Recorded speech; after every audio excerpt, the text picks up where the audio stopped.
Cuneiforme viene del término latín cuneus, cuña, que significa en forma de cuna. Este sistema no es un alfabeto y no contiene letras. Se utilizaba entre 600 y 1000 caracteres para escribir oraciones o sílabas a partir de ellas. Ellos utilizaban una tablilla hecha de arcilla ahumada, que cabía en la palma de nuestra mano. Solo era ocupado una vez, por unas horas o días en la escuela, o unos años en el caso de un préstamo. Las aportaciones más importantes que realizaron los sumerios fueron la rueda, la cerveza, el calendario del zodiaco, código de Hammurabi, desarrollo de la bóveda, uso del arco, tabique esmaltado y escritura cuneiforme. El sistema de numeración sexagesimal es un sistema de numeración posicional que emplea como base el número 60. Se usa para medir el tiempo y la amplitud de los ángulos. En el territorio, como no había piedra cerca y la madera insuficiente, ellos tuvieron que empezar a crear material para poder construir, y así fue como empezaron a utilizar el ladrillo, que era base de adobe y se obtenía gracias a la mezcla de tierra con agua. Su primera arquitectura sería el sigurat. Su nombre deriva del verbo sakarú, que significa construir en lo alto.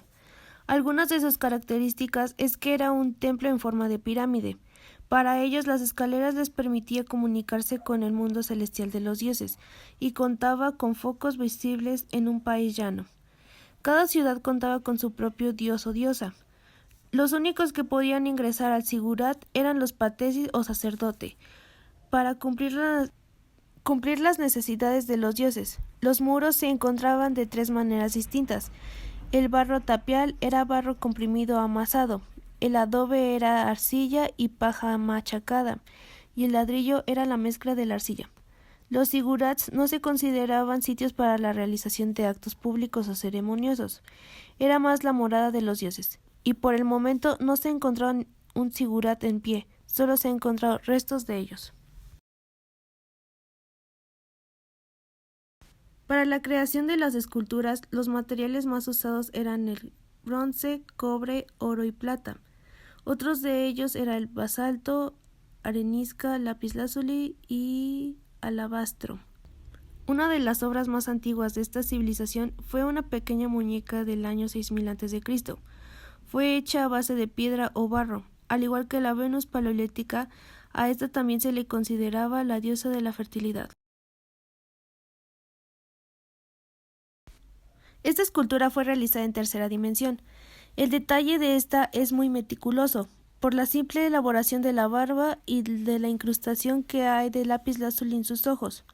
Su cuerpo tiene una forma geométrica y esta pequeña figura lleva una falda hecha con mechones de lana.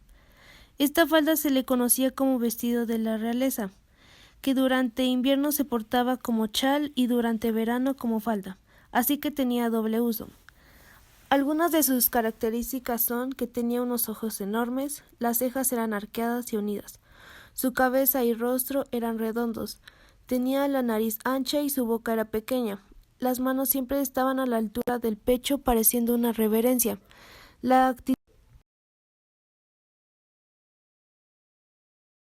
El toro de Androcéfalo es una deidad protectora y mitológica, que poseía la cabeza del hombre, cuerpo de toro y león, y alas de águila. Estos se encontraban siempre en un muro y eran los protectores de muchas puertas de varias ciudades y palacios. También se creía que ahuyentaban almas malignas y generalmente se observaban en parejas al lado de cada una de las entradas.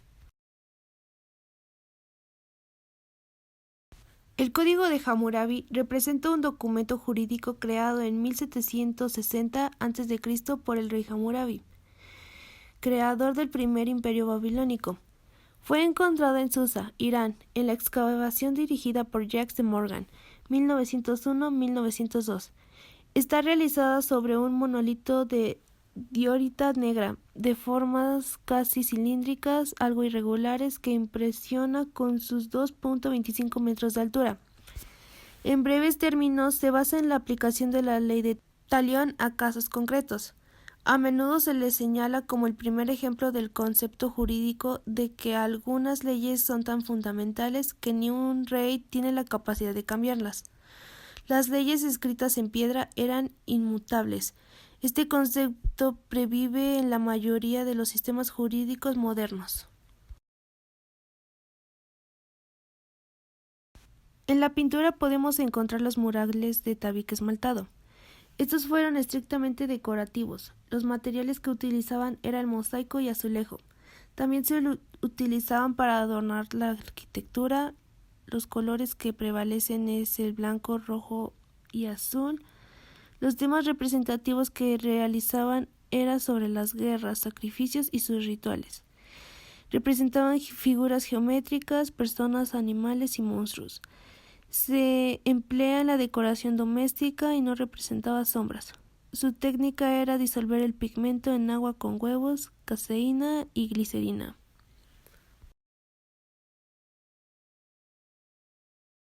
En la literatura, la epopeya o poema de Gilgamesh fue la composición literaria más famosa de esta época, recogida por primera vez en 5 tablillas de barro, relatada en escritura cuneiforme. En esta se cuenta aventuras legendarias con personajes heroicos y un mundo fantástico y mitológico. La música fue creada para adorar a los gobernantes y dioses. Se utilizaba en las ceremonias religiosas. El instrumento típico era el arpa, el cual solo tocaba las mujeres y es considerado el instrumento de cuerda más antiguo de la historia. Antes de tocar cualquier instrumento, se tenía que lavar las manos para purificarse. Los músicos eran formados en una escuela y eran parte de la clase alta de la sociedad. Esta arpa fue encontrada en el cementerio real de Ur. Es la arpa del trapecio invertido. Tiene una cabeza de toro en uno de sus lados. Está hecho de madera y oro. En los ojos se puede observar el lapislázuli. En esta época, cuando un